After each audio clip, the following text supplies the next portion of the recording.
스가랴서를 통해서 우리는 회복의 하나님, 회복시키시는 하나님을 경험하고 있습니다. 이스라엘 역사에 있어서 이 포로 귀환 시대가 있다는 것은 하나님께서는 실패한 자들에게 언제나 새로운 시작을 기대하시고 계시다는 것을 의미하는 것입니다. 하나님은 비록 죄로 인해 심판받은 백성들이라 할지라도 그 심판으로부터 구원하시고 다시 일으키셔서 회복시키기를 원하시는 하나님이라는 것을 우리는 경험하고 있습니다.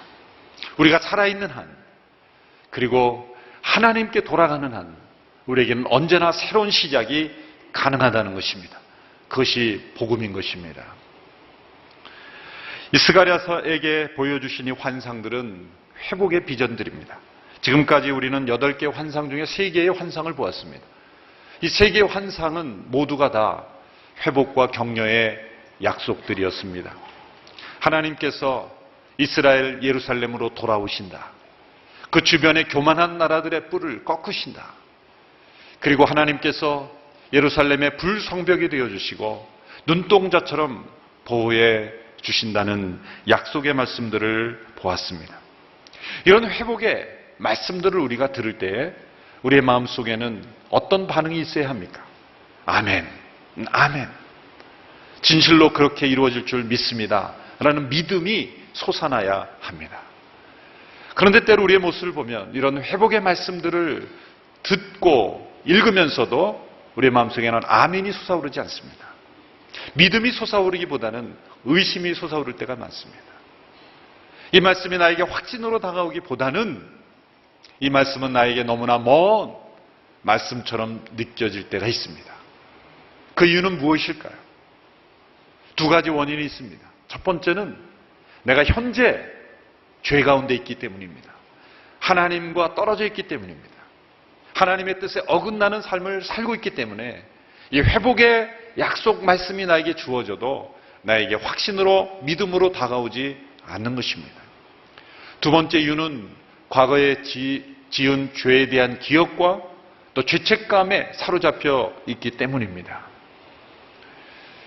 하나님께 용서 구하고 회복되었다고 생각하지만 여전히 그 죄에 대한 죄책감에 사로잡혀 있을 때 하나님의 이 회복의 약속은 나에게 주시는 말씀으로 받아들여지지 않는 것입니다. 이러한 문제는 스가랴와 이스라엘 백성들에게도 동일한 문제였습니다. 그들은 하나님의 심판을 받았습니다. 하나님의 심판을 받아 포로로 잡혀갔었습니다. 역사의 큰 실패입니다. 그 실패의 기억으로부터 이스라엘은 아직 벗어나고 있지 못하고 있었습니다. 하나님께서 그들을 격려하시고 회복하시는 환상들을 주셨지만 그들의 마음속에는 여전히 의심이 있었고 불안이 있었습니다. 그들의 마음속에는 죄와 또한 죄책감이 있었기 때문입니다. 따라서 진정한 회복은 영의 회복이 있어야 되고 거룩한 양심이 회복이 있어야 하는 것입니다. 아무리 물질적으로 번성되는 회복이 있고 또 주변의 나라들이 무너지고 또 외형적으로 보기에 회복되는 것만이 진정한 회복이 아니라는 것입니다. 영혼의 회복, 그리고 심령의 회복, 또 거룩한 양심의 회복이 하나님 앞에서 이루어지지 않는다면 진정한 회복이란 이루어지지 않는다는 것을 우리에게 말씀하고 있습니다. 이 스가랴가 4번째 본 환상에는 당시 대제사장이었던 여호수아가 등장하고 있습니다. 모세의 뒤를 이어 가나안 정복을 이끌었던 여호수아가 아니라 대제사장 여호수아. 이 대제사장은 이 혈통으로 이루어지는 것이죠. 그러므로 이 여호수아의 아버지는 여호사닥이었고 그의 할아버지는 스라야. 이스라엘 백성들이 바벨론에서 멸망당할 당시 대제사장이었습니다. 그러므로 여호수아는 아마도 바벨론에서 출생하여 이제 포로 귀환 시대에 대제사장의 역할을 감당했던 사람이죠. 아마도 스가랴는 그 여호수아의 얼굴도 잘 알고 있었고 평소에 교제도 했을 가능성이 높습니다. 그러므로 이 환상의 여호수아의 모습이 등장했을 때 그가 누구라는 것을 정확하게 알 수가 있었던 것이죠. 자, 이 대제사장 여호수아가 여호와의 천사 앞에 서 있는 것을 보았습니다. 그런데 사탄이 그의 오른쪽에 서서 그를 고소하고 있는 장면을 보게 된 것입니다. 1절의 말씀입니다. 우리 같이 읽겠습니다. 시작. 여호와께서 이것을 내게 보여주셨다. 대제사장 여호수아가 여호와의 천사 앞에 서 있고 사탄이 여호와의 수아의 오른쪽에 서서 여호수아를 고소하고 있었다. 이 고소라는 단어를 통해 우리는 이 모습이 재판정의 모습과 같다는 것을 알 수가 있습니다. 대제사장 여호수아가 피고의 입장에서 재판장이신 하나님 앞에 서 있는 것입니다. 우리말 성경 여호와의 천사 앞에 서 있다 그랬는데 이 천사는 그냥 천사가 아니라 개역 성경에는 여호와의 사자라고 했는데 구약에서 여호와의 사자로 번역될 수 있는 것은 성자 하나님을 의미한다고 보시면 됩니다. 성자 하나님. 재판하실 수 있는 재판의 권세를 가지신 성자 하나님이 그 여호수아의 앞에 계신 것입니다. 이 대제사장 여호수아를 사탄이 고소하고 있습니다. 이 사탄은 히브리어죠. 히브리어도 사탄입니다. 그대로 번역한 것이죠. 이 사탄이라는 말의 뜻은 고소자라는 뜻이에요. 비난자, 고소자. 요한계시록에 보면 이 사탄을 가리켜 하나님 앞에 밤낮 참소하는 자다 그렇게 말하고 있습니다. 사탄의 중요 모기는 고소입니다. 사탄은 때로 근거 없는 것을 가지고 고소하기도 하지만 때로는 근거 있는 것을 가지고 고소하기도 합니다. 정당한 근거가 있는 고소도 있는 것입니다. 그 근거는 무엇입니까? 대부분은 사람들이 행한 죄와 허물입니다. 모든 사람은 죄인이기 때문에 허물이 없는 사람이 없고 문제가 없는 사람이 없기에 사탄은 그 사람들의 죄와 허물과 문제를 가지고 고소하는 것입니다. 그러므로 때로 사탄의 고소는 정당해 보입니다. 마땅해 보입니다. 당연해 보입니다. 그러나 그 고소를 넘어서는 재판장이신 하나님, 그 하나님을 우리는 봐야 하는 것이죠. 오늘 환상에서 사탄이 여호수아를 고소하고 있는 이유는 무엇입니까? 이 여호수아가 더러운 옷을 입고 서 있었기 때문입니다. 3장 3절을 보십시오. 함께 읽습니다. 시작. 그때 여호수아가 더러운 옷을 입고 천사 앞에 서 있었다. 대제사장이 더러운 옷을 입고 있는 것은 있을 수 없는 거죠. 이 더러움은 단지 먼지가 좀 묻은 정도가 아니라 오물을 뒤집어 쓴 상태를 의미하는 것입니다. 대제사장은 하나님이 정한 율법에 따라 정해진 옷이 있습니다.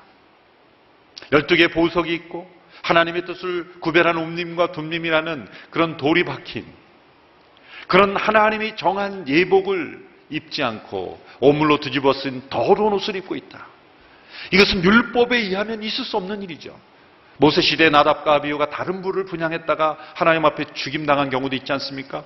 그래서 대제사장이 1년에 한 차례 지성도로 들어갈 때는 이 대제사장 의복의 그 밑에는 방울이 달려있었다 그러죠. 소리가 나는 거예요. 그 대제사장이 그 지성소 안에서 다니면은 이 방울 소리가 나면 살아있구나. 오랫동안 그 소리가 나지 않으면 무슨 일이 일어난 거기 때문에 대제사장은 들어갈 때 발목에 줄을 메고 들어갔다는 거죠. 다른 사람은 들어갈 수 없기 때문에 혹시 대제사장이 무슨 일이 생기면 이 대제사장을 끄집어내야 되니까. 자, 그만큼 엄하게 이 대제사장의 일거수일투족 그리고 의복 하나까지도 하나님이 구약의 율법에 의하면 엄하게 다스리던 그런 시대. 그런데 그 대제사장이 더러운 옷을 입고 서 있었다는 거예요. 있을 수 없는 일이죠. 율법에 의하면 죽임을 당할 수 있는 일인 것입니다. 뿐만 아니라 이 대제사장의 직분상 이 문제는 여호수아 한 사람의 문제가 아닙니다. 제사장이라는 것은 백성을 대표해 하나님 앞에 나가는 역할이죠. 선지자는 하나님을 대신해서 백성들에게 나아가는 역할이죠. 대제사장이란 모든 백성들을 대표하는 역할이기 때문에 지금 대제사장 여호수아가 더러운 옷을 입고 있다는 것은 곧 이스라엘 민족 전체가 하나님 앞에 더러운 옷을 입고 있는 모습으로 해석될 수도 있는 것이죠. 사탄이 왜 이 더러운 옷을 입고 있는 여호수아를 고소하고 있습니까? 하나님의 율법을 지켜야 되겠다는 열심 때문입니까? 당연히 아니죠. 사탄이 그런 열심이 있을 수가 없죠. 또 이 하나님의 율법이 지켜짐으로 이스라엘 백성들이 축복받기를 원해서입니까? 사탄이 그런 선한 마음을 가질 리가 없죠. 사단이 지금 고소하는 근거는 분명히 율법입니다. 그런데 고소의 동기가 다릅니다. 고소의 동기는 뭡니까? 저주하는 것입니다. 멸망시키는 것입니다. 무너지게 하는 것입니다. 새로운 시작을 가능하지 않도록 하는 것입니다. 이 차이를 우리는 잘 분명히 알아야 됩니다. 때로 어떤 고소하는 일에 있어서 분명히 정당한 법에 근거하고 또 분명히 근거가 있는 것이지만 중요한 것은 그 근거가 아니라 동기인 것이죠. 그 동기가 그 사람을 무너뜨리려고 하고 저주하려고 하고 그 사람을 해방하려는 것이라면 그건 사단적인 것입니다. 동기가 그 사람을 회복시키고 일으키고 그리고 그 사람을 다시 살리는 목적이어야만 그 율법대로 진정한 하나님의 방법인 것이죠. 이 근거와 동기를 우리는 잘 구별할 줄 알아야 합니다. 누군가 잘못을 했습니다. 분명히 법에 의하면 불법입니다. 잘못입니다. 그러나 동기가 더 중요한 것입니다. 아마 사단의 고소장에는 이런 내용들이 쓰여져 있을 것입니다. 하나님은 이들처럼 흠이 많고 죄가 있는 사람은 받으실 수 없다. 하나님은 율법을 지키신다. 하나님은 율법대로 심판하실 것이다. 그러므로 이들이 지금 시작하려는 일은 포기되어야 한다. 이스라엘 백성들은 악한 백성들이어서 심판을 받았고 지금도 여전히 악한 백성들이다. 이들은 저주와 심판으로 끝내야 한다. 새로운 시작은 있을 수 없다. 성전은 재건되어서는 안 되고 차라리 지금처럼 죄 가운데 살도록 내버려 두어야 한다. 이게 사단의 목적입니다. 사단은 언제나 하나님의 백성들이 시도하는 거룩한 일을 포기하는 것이 목적입니다. 그리고 사단의 뜻대로 죄와 허물 가운데 그냥 포기하며 살도록 만드는 것이 사단의 목적인 것입니다. 당시 백성들의 상태를 보면 이 사단의 고소가 먹혀 들어갈 수밖에 없는 상황이었어요. 그들은 포로에서 귀환했지만 제사장들마저 하나님 앞에 올바로 살지 못했거든요. 율법에 의하면 이방인들과 결혼하지 마라 여러 가지 제한을 제사장들도 채찍히지 못했어요. 그러므로 이 대제사장 여호수아가 더러운 옷을 입고 서 있다는 것이 바로 그 당시의 영적인 현실, 그 민족들의 현실을 그대로 보여주는 것이기 백성들은 할 말이 없었던 거예요. 오늘 이 시대에 한국교회 허물이 드러날 때마다 우리가 할 말이 없다라고 말하지 않습니까? 바로 그때 사단은 고소하는 거죠. 봐라, 한국교회는 이제 부흥될 수 없다. 새로운 시작은 없다. 봐라, 한국교회 성도들의 모습을 봐라. 그 사단의 고소는 정당한 것이죠. 분명 잘못입니다. 그러나 중요한 것은 무엇을 근거로 고소했냐보다 그 동기가 중요한 거예요. 고소의 동기. 한국교회는 무너져야 한다. 사라져야 한다. 교회는 문 닫아야 한다. 교회는 더 이상 이 땅이 필요 없다. 교회의 문을 닫기 위해서, 무너뜨리기 위해서 그 목적으로 행하는 것이라면 그 고소는 사탄적인 것입니다. 그러나 회복시키기 위해, 새로운 시작을 주시기 위해 하나님의 뜻대로, 하나님의 방법대로 일으켜 보려는 노력은 중요한 것입니다. 반드시 있어야 됩니다. 그러한 지적, 그러한 고소는 때로 있어야 하는 것이죠. 근거도 중요하지만 동기가 더 중요한 거예요. 대제사장 여호수아가 더러운 옷을 입고 있어요. 마땅히 율법에 의하면 죽임당해야 하는 것입니다. 사탄은 그 율법을 가지고 무엇을 합니까? 멸망시키는 겁니다. 무너지게 하는 것입니다. 새로운 시작이 불가능하게 만들어 버리는 것이죠. 그리고 사람들은 그 고소 앞에 무력해질 수밖에 없습니다. 왜? 정당한 근거가 있기 때문에. 그것이 근거 없는 거짓이라면 대항을 하겠지만 내가 잘못한 것이 사실이고 또 이 민족이 잘못한 것이 사실이고 교회가 잘못한 것이 사실이기 때문에 그 사단의 고소 앞에 무너지고 좌절함으로 하나님께서 시작하시는 새로운 회복, 새로운 시작을 경험하지 못하고 절망하며 무너지며 패배하며 그냥 그 모습 그대로 머물러 있을 수가 있다는 거죠. 자, 그런데 이 재판장이신 하나님께서 어떤 판결을 내리시는지를 보십시오. 뜻밖의 판결을 내리십니다. 3장 2절의 말씀입니다. 2절 시작 같이 읽습니다. 여호와께서 사탄에게 말씀하셨다. 사탄아, 나 여호와가 너를 꾸짖는다. 예루살렘을 선택하신 여호와가 너를 꾸짖는다. 이 사람은 불에서 꺼낸 그슬린 나무 토막이 아니냐. 놀라운 판결입니다. 대제사장 여호수아에게 무죄를 선고하시고, 그리고 사탄을 고소하고 있는 사탄을 책망하십니다. 하나님께서 지금 여호수아가 문제가 있다는 걸 몰라서입니까? 아닙니다. 하나님은 다 알고 계십니다. 사탄의 고소가 불법적인 고소입니까? 아닙니다. 정당한 고소입니다. 율법을 가지고 고소하는 것입니다. 그런데 왜 사탄을 책망합니까? 왜 사탄의 고소를 받아들이지 않고 오히려 책망합니까? 세 가지 이유가 본문에 나타나 있습니다. 첫 번째는 하나님께서 이렇게 말씀하십니다. 예루살렘을 선택하신 여호와가, 하나님께서 예루살렘을 선택했다는 거죠. 예루살렘을 선택한 여호와가 사탄을 꾸짖는다고 말씀하셨어요. 하나님께서 분명히 여호수아를 꾸짖어야 되셨습니까? 왜 너가 더러운 옷을 입고 있느냐? 여호수아를 꾸짖어야 되는데 그를 꾸짖지 않고 사탄을 꾸짖는 이유는 예루살렘을 내가 선택했기 때문이다. 그들이 아무 문제 없다는 뜻이 아닙니다. 의롭다는 뜻이 아닙니다. 사단의 주장이 근거 없다는 것도 아닙니다. 그 백성들이 앞으로 잘하겠다는 서약을 썼기 때문도 아닙니다. 단지 그들을 선택했기 때문인 것입니다. 로마서 8장 33절 34절의 말씀에 누가 하나님께서 택하신 자들을 고소할 수 있겠습니까? 의롭다고 인정하신 분은 하나님이십니다. 하나님의 선택은 그 백성이 죄와 허물이 없어서 선택하신 것이 아니라 무조건적인 은혜로 선택하신 거기 때문에 지금의 죄와 허물이 하나님의 선택을 무너뜨릴 수 없다는 거예요.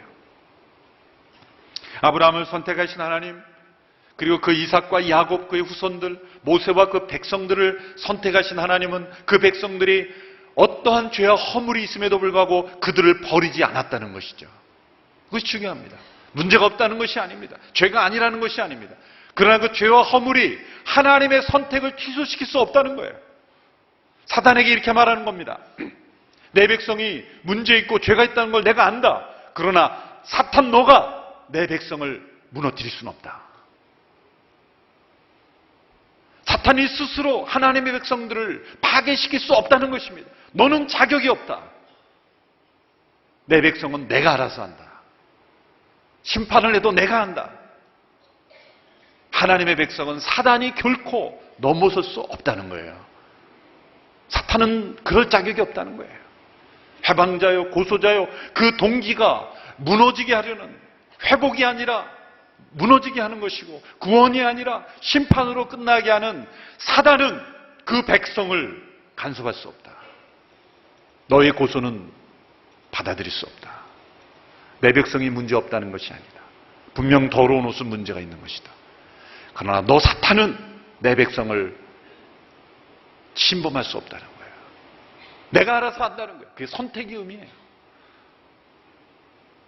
우리의 모든 죄와 허물보다 더 앞선 것이 하나님의 선택입니다. 우리가 깨끗하고 의롭고 잘나서 우리를 선택한 것이 아니에요. 하나님이 우리를 선택하신 것은 잘난 사람을 선발하신 것이 아닙니다. 선발과 선택은 다른 것입니다. 하나님의 선택은 선발이 아니에요. 이 세상 가운데 조금 나은 사람을 선택하여 이곳에 부르신 것이 아닙니다. 무조건적인, 주권적인 하나님의 은혜로 우리를 선택하시고 우리의 모든 죄 허물은 그 이후에 다루신다는 거예요. 그 이후에 다루시는 거예요. 문제를 내버려 둔다는 것이 아닙니다. 내 백성의 문제는 내가 알아서 한다. 사탄 너는 고소할 자격이 없다. 여러분, 이 두 가지를 잘 구별해야 합니다. 우리에게 문제가 있습니다. 한국교회도 문제가 분명 있습니다. 그러나 사단의 고소를 받아들이고 무너져서는 안 됩니다. 우리는 하나님 앞에, 하나님의 심판 앞에 서야 하는 것이죠. 그것이 하나님의 선택이에요. 두 번째 이유는 2절 후반부에 나와 있습니다. 불에서 꺼낸 그슬린 나무 토막이 아니냐라고 말씀하셨죠. 이 두 번째 이유는 무엇입니까? 하나님이 선택하신 이들을 하나님이 구원하시기 때문이다 라는 것이죠. 불에서 꺼낸 그슬린 나무 토막, 이것은 당시 하나님의 백성들의 상태를 너무나 잘 보여주는 표현이죠. 요한 웨슬레는 감리교회 창제 요한 웨슬레는 6살 때 그 부모님이 목사관에서 생활할 때 화재가 나서 그 천장이 무너지는 그 위기 상황에 이웃 주민이 그 웨슬리를 구원해서 간신히 살아났다는 거죠. 그래서 늘 간증할 때마다 자신을 나는 불에서 꺼낸 그슬린 나무 토막이다. 그렇게 이 구절을 가지고 인용하고 간증했다고 합니다. 이 비유는 뭡니까? 나무가 불 속에 떨어졌다가 주인에 의해서 구출되는 것입니다. 여러분, 주인이 불 속에 떨어진 나무를 그냥 계속 타도록 내버려 두지 않고 불에서 건져냈다는 것은 무엇은 의미입니까? 뭔가 목적이 있다는 거예요. 그렇게 불 속에 타서 없어질 존재가 아니라는 거죠.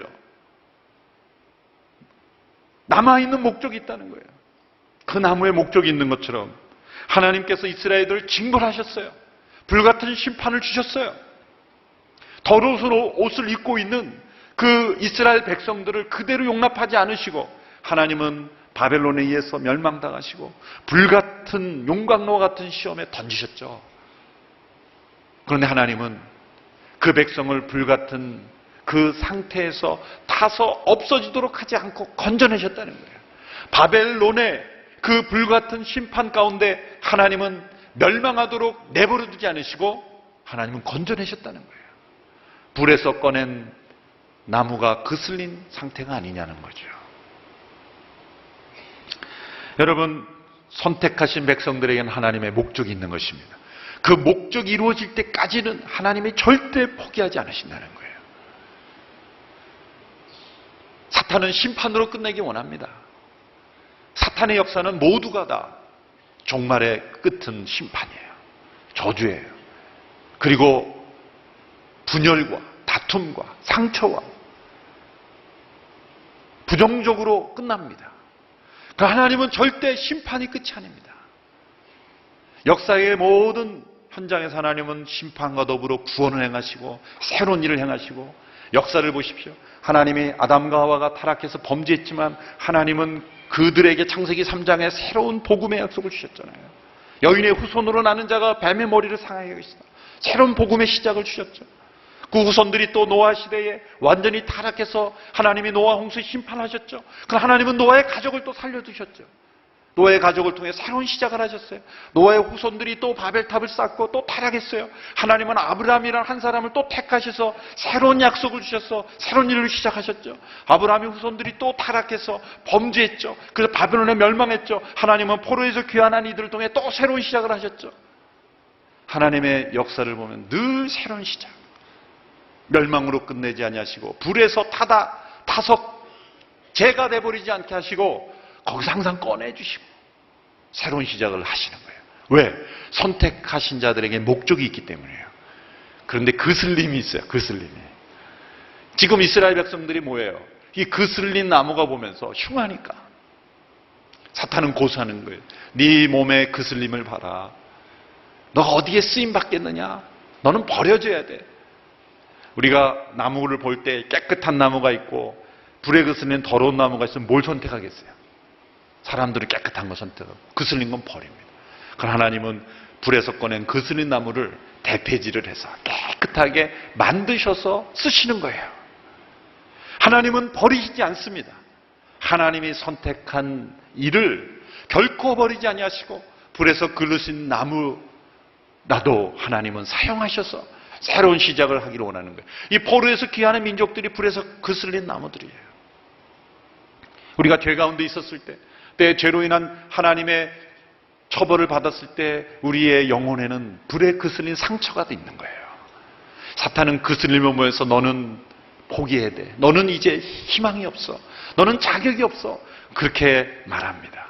그러나 하나님은 그 그슬림을 완전히 깨끗하게 쓰시셔서 하나님의 일에 사용하시는 회복의 하나님인 줄 믿으시기를 바랍니다. 세 번째, 하나님께서는 선택하시고 구원하신 이들을 정결하게 회복시키기 때문이죠. 만일 하나님께서 사단의 고소를 막아주시는 것에만 그치신다면 하나님은 공의로운 분이 아니실 것입니다. 그것은 마치 자신의 자녀가 어떤 문제가 있는데 그 자녀를 비난하는 자들에게 내 자녀는 아무 문제 없어. 왜 우리 자녀를 갖고 그래? 그렇게 방어만 하는 부모와 똑같습니다. 그리고 너 잘한다. 개념 계속해라. 그런 거하고 똑같아요. 내 자녀의 문제가 있다면 내 자녀의 문제에 대한 조치도 취해야죠. 부모로서. 하나님께서는 자기 백성들에 대한 죄와 허물에 대한 사탄의 고수를 막으면서 동시에 그 백성에게 하나님의 해결을 제시해 주십니다. 근데 그 해결은 어떤 해결입니까? 놀랍게도 은혜의 해결이에요. 긍휼의 해결입니다. 4절의 말씀을 보십시오. 하나님은 사단의 고소의 근거가 되었던 문제를 친히 해결해 주십니다. 4절의 말씀 같이 읽겠습니다. 시작. 자기 앞에 서 있는 천사들에게 명령하셨다. 여호수아의 저 더러운 옷을 벗기라.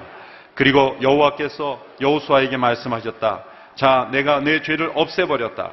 이제 내게 아름다운 옷을 입히실 것이다.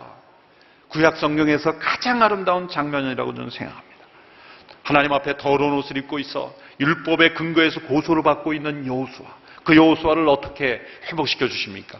천사에게 명령합니다. 저 더러운 옷을 벗겨버리라. 그리고 아름다운 옷을 입혀주어라. 그러므로 이제는 사단이 고소할 근거가 없어지는 거예요.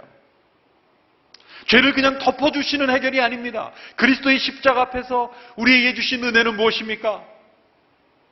아무 문제가 없는 것처럼 문제가 있는데 문제가 없다고 말해주는 것이 아니라 문제의 근원을 해결해 주시는 거예요. 우리 죄가 있는데 죄를 덮는 것이 아니라 죄를 씻어주시는 것입니다. 그 십자가의 은혜입니다.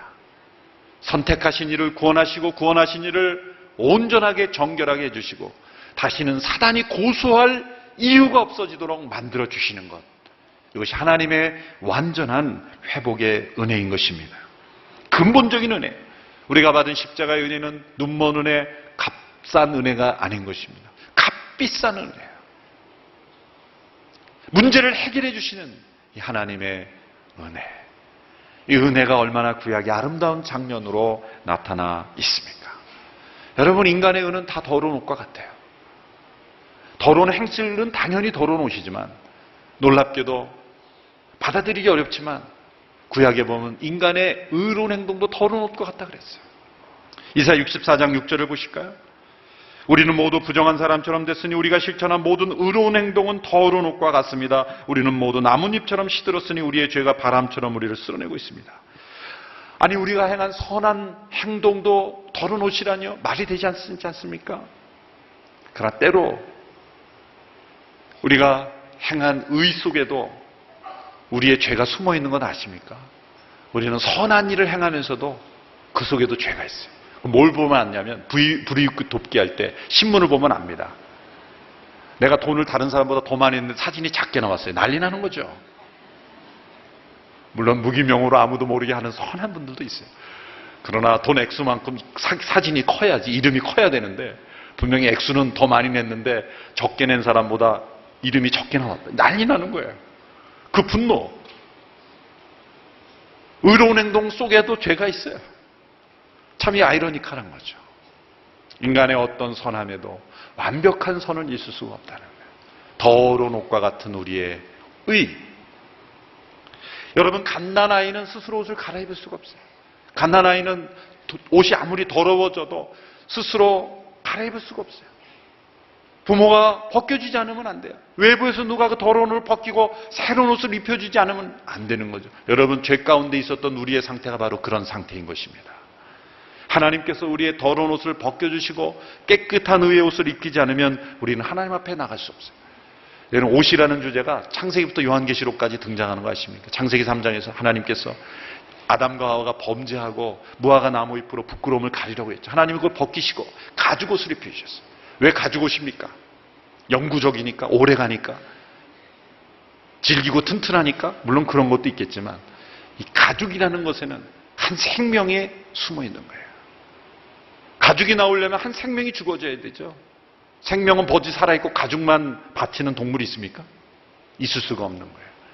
한 생명의 희생으로 너희를 덮지 않으면 너희는 내 앞에 설 수 없는 것이다. 놀라운 계시죠.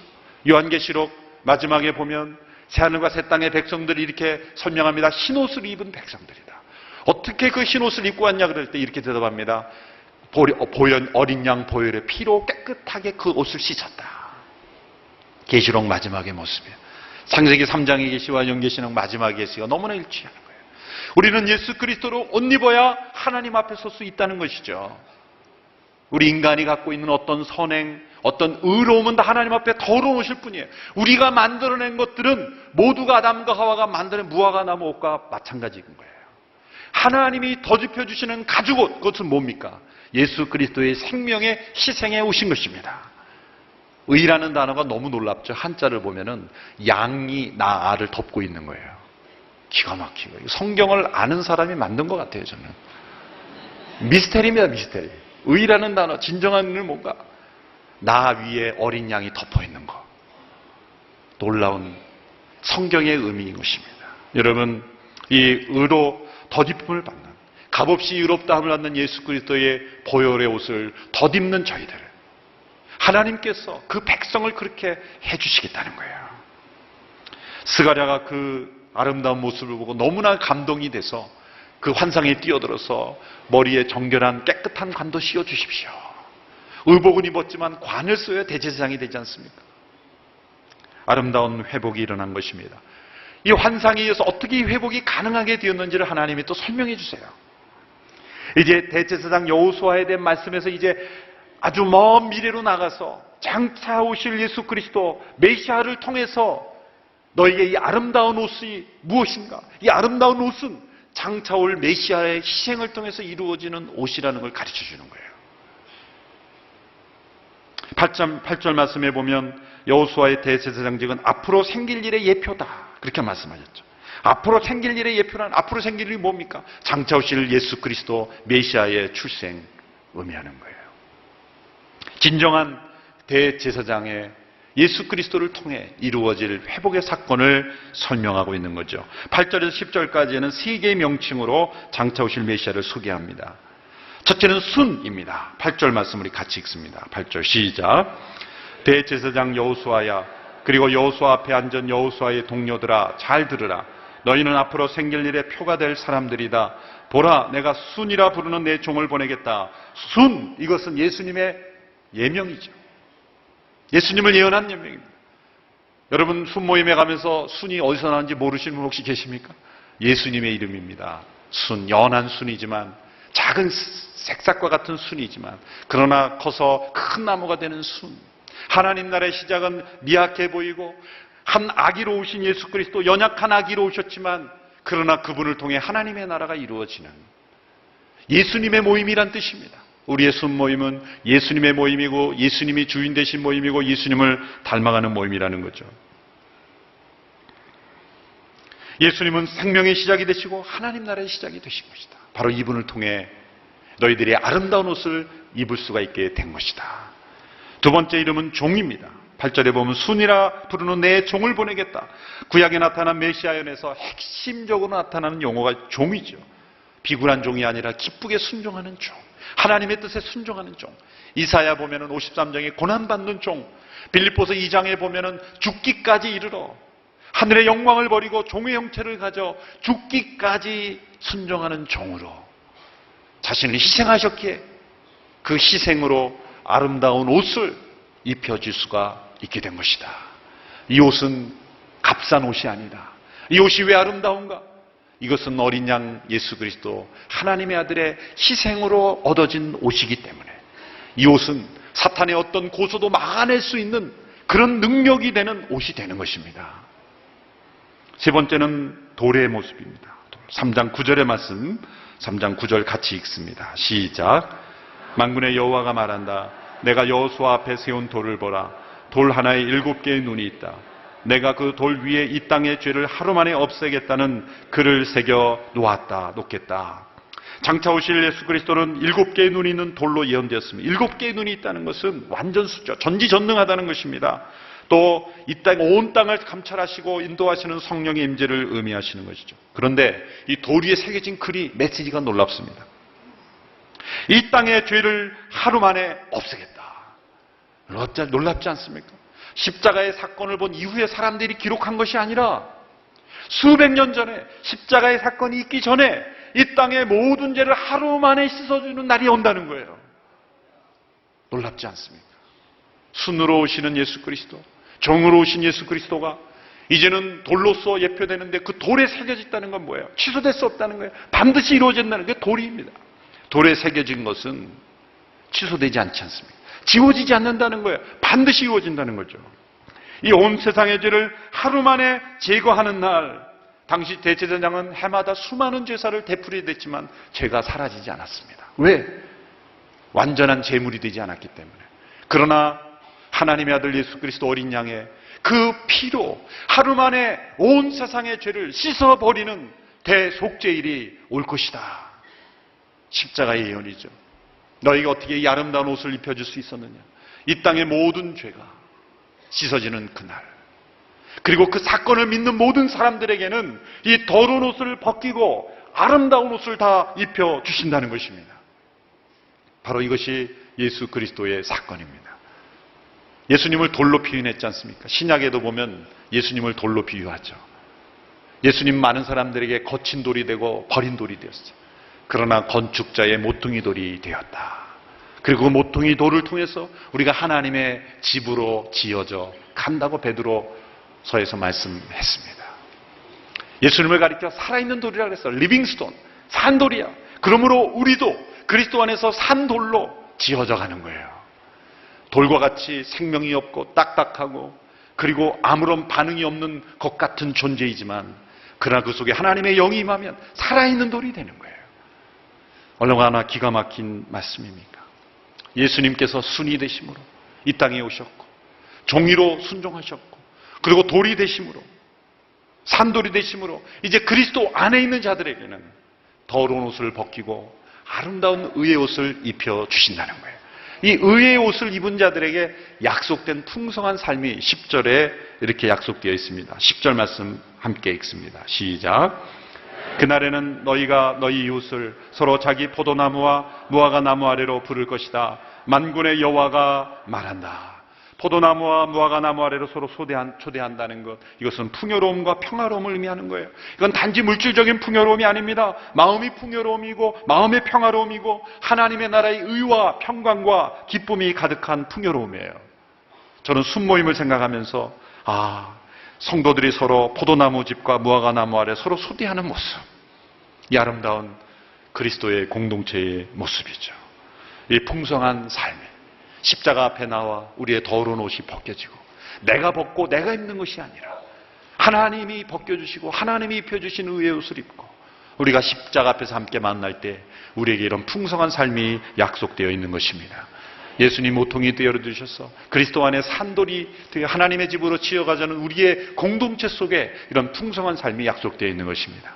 그리고 마지막 날 주님 다시 오실 그날에 천국의 안식 가운데 우리는 이러한 모습을 경험하게 될 것입니다. 더러운 옷을 벗겨주시고 아름다운 옷을 입혀주신 하나님을 찬양합니다. 그 은혜를 기억하며 새로운 시작을 경험할 수 있게 되기를 축원합니다. 십자가 안에는 언제나 새로운 시작이 있습니다. 이 은혜를 붙잡고 새롭게 시작하고 새로운 믿음으로 시작하는 저와 여러분 되기를 주님의 이름으로 축원합니다. 기도하겠습니다. 하나님, 우리에게 새로운 시작을 허락하셔서 감사합니다. 십자가의 은혜로 더러운 옷을 벗고 아름다운 의의 옷을 입음으로 말미암아 새로운 시작을 경험케 하여 주시옵소서. 예수님의 이름으로 기도하옵나이다.